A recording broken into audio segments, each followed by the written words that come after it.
So right off the bat, no, I'm not going to talk about Trump getting impeached for a second time, because personally, I don't think the Senate trial is going to go through in time. But hey, at least we can still celebrate the news. And plus, for the last entertainment story, did you want to hear about some lawmakers? Or about the US having to tell us about some aliens? Yeah, that's what I thought. Cue that poorly drawn intro, and let's do this thing.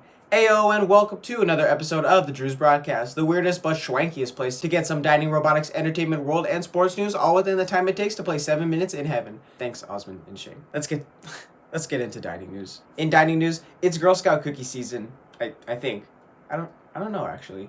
But according to the New York Times, and after modifying their business approach, it was reported the Girl Scout Cookies of the USA announced they would be partnering with Grubhub to offer contactless delivery and pickup for their signature cookies. According to the Times, the pandemic set back the Scouts' usual door-to-door plans, and after a poor run of form in 2020, the organization got creative. In a statement by Judith Batty, the intern chief executive officer of the Girl Scouts, she said the organization was, quote, proud of the resourceful ways Girl Scouts are running their cookie businesses safely and using their earnings to make the world a better place. And switching over to the fast food side of dining news, McDonald's on Wednesday announced they'd be removing all PFAs,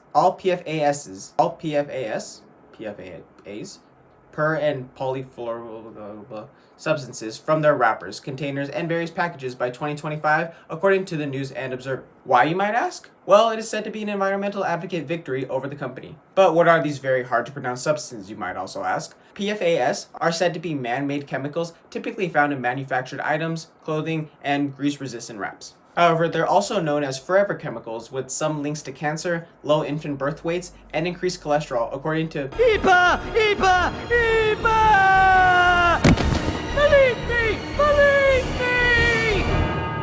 In robotics and tech news, CES 2021 was this week, the Consumer Electronics Show, and boy was there some serious technology on display. It also makes you wonder how the cavemen, or people in the 90s, survived without any of this tech. Like an automated matcha coffee machine, the properly named mask phone so you can make calls in public without having to take off your mask, this little cool mounting bracket, wait, what? And this lunchbox on wheels. The websites where I got all this information from can be found in the description below, so go see Wired's full coverage of the show. Speaking of cars though, according to Channel News Asia and Reuters, Hyundai Motors and Apple apparently plan to sign a partnership deal by March to begin production of autonomous electric cars by 2024. This news is set to follow previous reports which mentioned the pair wanting to launch a self-driving car in 2027, and that it's rumored the vehicles are going to be produced in the United States. Apple and Hyundai are hoping to produce a beta model by next year, so hey, let me know in the comments below if you're down with self-driving cars, or if you think this is a slippery slope. In entertainment news, so you want to learn about aliens, right? Well, hold on, because I'm going to talk about the inauguration really quickly. So apparently, rather than the same old boring stuff like swearing your hands on whatever, a Bible or Constitution, whatever they swear on, I don't know. Instead, the event is going to be telecasted on Nickelodeon, just like the Saints game. I'm just kidding. Biden's still going to swear on a Bible, but it's still apparently going to be a gargantuan event. According to the New York Times, when January 20th rolls around, it'll be a primetime TV event featuring celebrities including Tom Hanks, Justin Timberlake, and John Bon Jovi that aims to, quote, showcase the American people's resilience, heroism, and unified commitment to coming together as a nation to heal and rebuild. And I agree, there's no better way for our nation to begin healing than to have J-Lo performing on the big stage. No crowds will be in attendance though because of COVID and, because of that little insurrection incident.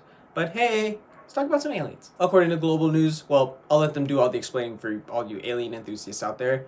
Quote, the CIA has declassified a massive, long-awaited trove of documents related to UFO sightings over the last 70 years. With documents dealing primarily with UFOs. The 2,700 pages of documents are said to be declassified from the CIA and were published on Black Vault, a UFO lovers site. Lovers like enthusiasts, not like eHarmony. The files are available to download there as well. Check it out and let me know if you get any viruses. In world news, let's talk about out of this world news and how scientists in Chile were able to witness and capture a galaxy dying? I guess that's the technical term for it. Anywho's, according to CNN World and a study published in Nature Astronomy, scientists were able to witness the light from the galaxy ID 2299 as it, quote, ejected almost half of the gas it uses to form stars. Think of it like a big fart, essentially.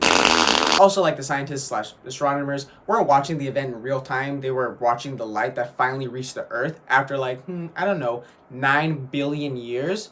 I don't want to get into too many details because science is not my strong suit and it hurts my brain, but y'all should definitely check out this story. And on a more serious topic, a Paris court on Thursday, today, began hearing complaints accusing the French state of failing to act to halt climate change, according to France 24. Why? What's going on? Well, you remember the Paris Climate Accord? Yes, you're right. It's some environmental thingy. Well, apparently activists are going to court to hold the French state responsible for ecological damages because they're not following through on their commitments to reduce greenhouse gas emissions. The case is said to have started back in 2018, quote, when 4 NGOs accused the government of failing to reduce emissions in a formal complaint backed by more than 2 million people in an online petition, a French record. France is said to have committed to reducing its emissions by 40% by 2030 compared with 1990. However, NGO activists, quote, complain of shortcomings in the energy renovation of buildings or development of renewable energy, saying this is having a daily impact on the health and quality of life in France. Wrapping up with sports news, Alabama took home the college football playoff championship trophy Monday night after clobbering Ohio State 52-24. The game was actually close and decent in the first quarter, with both teams tied at 7-7, but after the second quarter, yeesh, it looked rough for the Buckeyes. Just 7 points in the second half?